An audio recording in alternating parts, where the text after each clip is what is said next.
asalaamaaleykum sama mbokku sénégalais ma nuyuwaat leen rek damay ñëw nag ci rupture ndax dafa am lu sénégalais yi doon xeex daan ci xeex Macky Sall ba ñu jëlee ko fi raxas ko ci lépp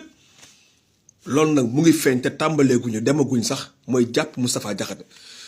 Diakhaté waxuma waruñu ko jàpp de waaye ku ko jàpp war a jàpp Assoura Fall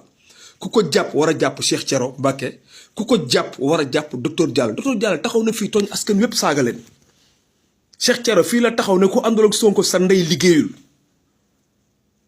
loolu lépp nit ñi di ci teg seeni bët waxuñu ci dara fu ñu mën a tëjee Moustapha Diakhaté waruñu ko faa tëj Moustapha Diakhaté moom man wax dëgg yàlla du ma nangu sax li muy wax parce que ay mag lañu dañoo war a dem jaamu ci yàlla te bàyyi askan wi ñu noppaliku yéen politiciens yi motu leen sax 1 million de personnes